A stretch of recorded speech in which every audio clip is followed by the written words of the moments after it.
তো বন্ধুরা আজকে চলে এসেছি আমাদের খুবই পরিচিত ম্যাডাম হচ্ছে সিনাজ খাতুন। আমার সঙ্গে অনেক অনেক হচ্ছে বছর ধরে পরিচয় আছে ওনার। তো সেটা বিস্তারিত বলবো পরে। তো ম্যাডাম এখন কেমন আছেন বলবেন? আলহামদুলিল্লাহ, আমি খুব ভালো আছি আল্লাহর রহমতে। হুম।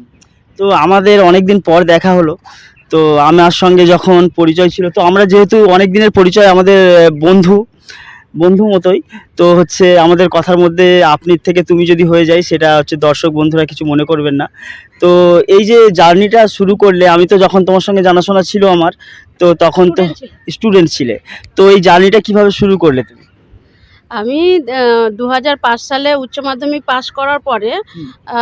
কান্দি ল কলেজে প্রথমে অ্যাডমিশন নিলাম। কিছুদিন যাওয়ার পরে আমার পারিবারিক একটা অঘটন ঘটে যায়। মানে আমার বড় ভাইয়ের মৃত্যুর পর একটা কীরকম যেন পরিস্থিতির সামাল দিতে হয়েছিল, বিচ্ছিরি খুব পরিস্থিতি। তখন দেখলাম যে না, এখানে হয়তো সম্ভব নয়। হুম। আমি আবার বহরমপুরে, বহরমপুর যে কলেজ, হুম।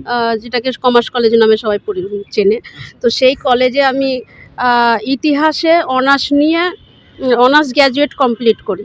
অনার্স গ্র্যাজুয়েট ওটা কত সালের কথা? ও অনার্স গ্র্যাজুয়েট কমপ্লিট করি 6 থেকে 9, মানে 3 বছরের কোর্স ওটা, অনার্স গ্র্যাজুয়েট।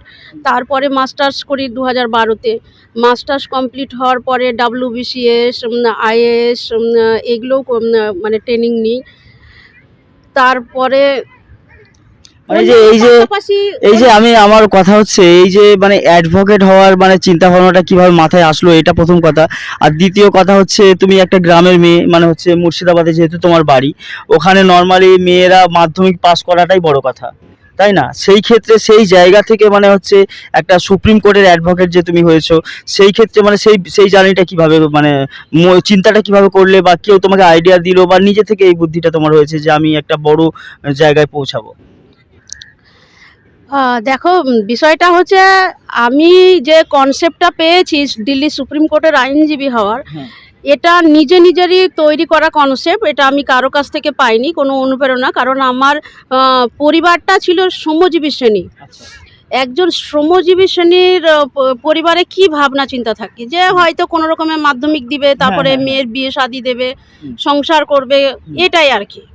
এই সব চিন্তাধারা থেকে আমাকে কেউ অনুপ্রেরণা দেওয়ার কেউ ছিল না। তবে হ্যাঁ, আমার বাবা যতদিন বেঁচে ছিলেন আমাকে বলতেন যে মা, পড়াশোনার ভাগ কেউ নিতে পারে না, সম্পদ, প্রপার্টি, ব্যাংক ব্যালেন্স সবার ভাগ সবাই নিতে পারে, ঠিক আছে। কিন্তু পড়াশোনার ডিগ্রি এগুলো কেউ নিতে পারে না। তো তুমি কষ্ট করে যেটুকু পারবো পড়াশোনাটা করো।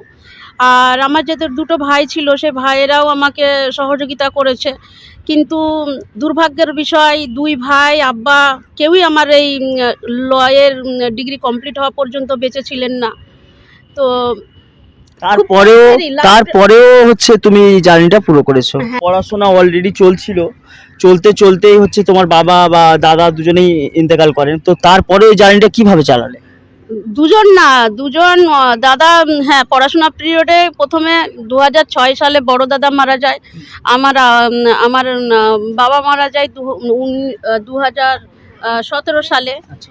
আর কমপ্লিট করার পর 2022 সালে 10ই মে মারা যায় ছোটদাটা।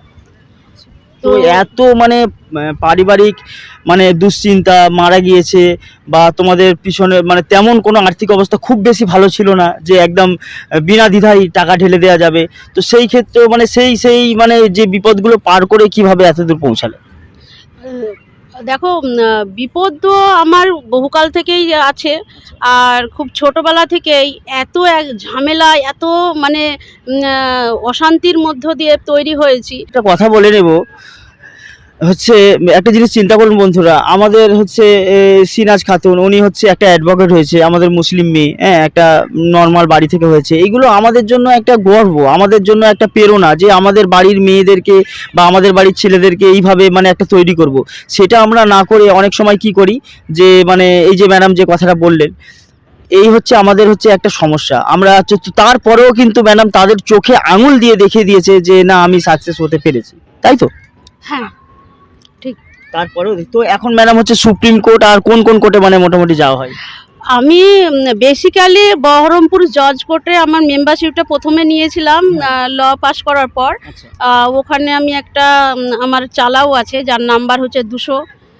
বহরমপুর জজ কোর্টে। আচ্ছা। আর তারপরে আমি সময়ের মানে সাথে তাল মিলিয়ে চলতে গিয়ে হুম। উপলব্ধি করি যে এই বহরমপুর জজ কোর্টের আইনজীবী হিসেবে হুম। আমি যদি থাকি আগামী 30 বছরে হয়তো আমাকে পিছনে পড়ে থাকতে হবে। আচ্ছা। সেই চিন্তাটা যখন আমার মাথায় আসে হুম। তখন আমার যে টার্গেট, হুম। যে এত সমস্যায় জর্জরিত নারী ও শিশু, হুম। তাদের জন্য যদি আমি স্বতঃস্ফূর্ত উদ্যোগ নিয়ে কিছু করতে যাই আচ্ছা। তাহলে পরে আমি হয়তো, কারণ আমার নিজের ফ্যামিলিটাও নারী দ্বারা পরিচালিত। আমার বাড়িতে এই মুহূর্তে 2টো বাচ্চা আছে, শিশু বাচ্চা। আর মেয়ে সবাই বেশিরভাগ। হ্যাঁ, আর সবই মেয়ে, মানে আমার আমি মা যতদূর জানি মানে হ্যাঁ। তোমার বাড়িতে কোনো ছেলে নেই। হ্যাঁ, কোনো পুরুষ সদস্য নেই, কারণ আব্বা ভাই 2 ভাই চলে যাওয়ার পরে সেই বাড়িতে আমি, আমার বোন আর আমার বোনের 2 বাচ্চা আর আমার মা, এই 3টে মহিলা। তো এই নারী ও শিশুর ওপর যে অত্যাচার, মানে অ্যাডভোকেট হওয়ার পরেও আমাকে সহ্য করতে হচ্ছে, এই দিনগুলো যাতে অন্য কারোকে ফেস করতে না হয় তার জন্য কি করা যায়, কোথা থেকে করা যায়, এই নিয়ে আমি বিভিন্ন জায়গায় ঘুরে লাস্টে বেলাতে আমি দিল্লি সুপ্রিম কোর্টেরও মেম্বারশিপ নিয়েছি।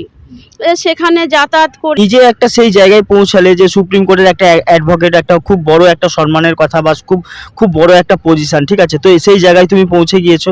তো মোটামুটি এখন হচ্ছে আমাদের কলকাতা হাইকোর্টে কিরকম আসা হয় মাসে কবার? আসি মাসে কবার বলে না, যখনই কোনো কেস থাকে তখন আসি। তো আমরা হচ্ছে সিনিয়রের সঙ্গে অনেক কথা বললাম। তো আরেকটা কথা, আমার যারা ভিউয়ার্স আছে, যারা ফলোয়ার্স আছে, যারা আমাদের এই ভিডিওটা দেখবে, তো তাদের যদি কেস সম্বন্ধে কোনো যদি কিছু জানার থাকে বা তাদের কোনো কেস থাকে আমাদের কলকাতা হাইকোর্টে বা জজ কোর্টে, সেই ক্ষেত্রে কি তোমার সঙ্গে যোগাযোগ করতে পারবে? হ্যাঁ, নিশ্চয়ই পারবে। তো তাহলে তোমার ফোন নাম্বারটা আমি হচ্ছে ডিসক্রিপশনে দিয়ে দেবো, আর হচ্ছে যদি কেউ না যোগাযোগ করতে পারো আমার সঙ্গে যোগাযোগ করো, মেসেজ করো, আমি যোগাযোগ করিয়ে দেবো।